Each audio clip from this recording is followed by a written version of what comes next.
Hello నమస్తే, welcome to our channel. Janasena MLA Arava Sridhar కేసులో ఒక బిగ్ ట్విస్ట్ అయితే చోటు చేసుకుంది.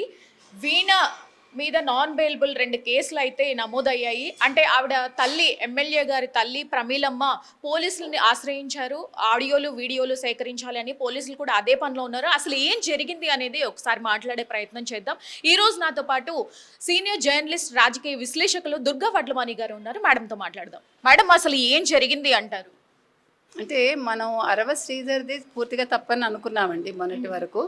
అయితే ఇప్పుడు కొత్తగా మనకు తెలిసిన విషయం ఏంటంటే అరవ శ్రీధర్ అమ్మగారు కేసులు పెట్టారు, 2 నాన్ బెయిలబుల్ వారెంట్ రిలీజ్ అయింది. సో దాని మీద వీణా గారు స్విచ్ ఆఫ్ చేసుకుని ఫోను ఎక్కడికో వెళ్ళిపోయారని తెలుస్తోంది. అయితే ఇక్కడ ఒక విషయం ఏంటంటే నిన్నటి వరకు వీణా గారు ఏం చెప్పారు, నాకు అసలు పెళ్ళిళ్ళే కాలేదన్నారు. అయితే 2018లో ఆవిడ భవానీ శంకర్ అనే వ్యక్తిని పెళ్లి చేసుకుందని తెలుస్తోంది. చేసుకున్నాక వాళ్ళ మీద, కుటుంబ సభ్యుల మీద ఆవిడ 498A కేసు పెట్టాక 5 ఏళ్ళ కేసు నడిచింది. తను శారీరకంగా, మానసికంగా హింసిస్తున్నాడు, ఇతను కుటుంబ సభ్యులు కూడా వేధిస్తున్నారని పెడితే సరైన సాక్ష్యాధారాలు లేక ఆ కేసు కొట్టేశారు. అయితే భవానీ శంకర్ని కూడా ఆవిడ ఫేస్బుక్ ద్వారానే పరిచయం చేసుకుందని తెలుస్తోంది మనకి. ఆ తర్వాత నాగముని రెడ్డితో ఆవిడ ఉంది. నాగముని రెడ్డిని పెళ్లి చేసుకున్నారా లేదా మనకు తెలియదు. అయితే కొడుకైతే 3 ఏళ్ల కొడుకైతే ఉన్నాడు ఆవిడకి.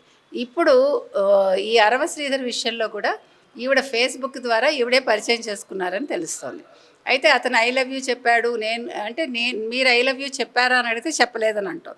సో మీరు మొత్తం కేసు కనుక చూస్తే ఇవాళ జనసేన వాళ్ళు కూడా ఈ మొత్తం వీడియోలు, ఈ ఫోటోలు బయటకు తీసే క్రమంలో వాళ్ళు మొత్తం రీసెర్చ్ చేస్తున్నారండి.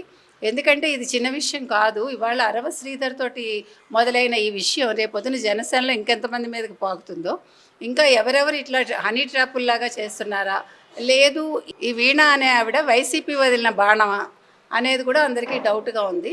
కాబట్టి ఈ విషయంలో అసలు వీణ అనే ఆవిడది ఎంత తప్పు, లేదు అరవ శ్రీధర్ నిజంగా తప్పు చేశారా ఆయన, లేదు ఆయన హనీ ట్రాప్కి గురయ్యారా, అంటే తప్పు చేసి ఇద్దరు కలిసే ఉన్నారు, ఇద్దరు తప్పు చేశారు, అది విషయం కాదు ఇక్కడ.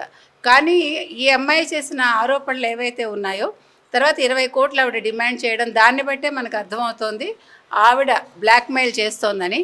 ఏ వ్యక్తి కూడా తన వ్యక్తిగత వీడియోలను బయట పెట్టుకోరండి, ముఖ్యంగా ఆడవాళ్ళు పెట్టుకోరు. కానీ 500 వీడియోల దాకా ఆవిడ దగ్గర ఉన్నాయి, ఆవిడ బయట పెట్టారని తెలుస్తోంది. సో దీన్ని బట్టే అర్థమవుతోంది ఆ అమ్మాయి డబ్బు కోసం ట్రాప్ చేశారు ఈ శ్రీధర్ అనే వ్యక్తినని.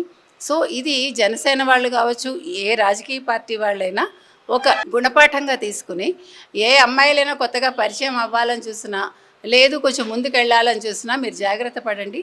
వాళ్ళ గురించి వివరాలు తెలుసుకోకుండా ఎవరు కూడా ముందుకు అడుగు వేయొద్దని మనం ఖచ్చితంగా చెప్తున్నాం. చూడాలి మరి ఎటు నుంచి ఎటువైపు ఈ కేసు అనేది ట్విస్ట్ వస్తుంది అనేది. Thank you so much madam.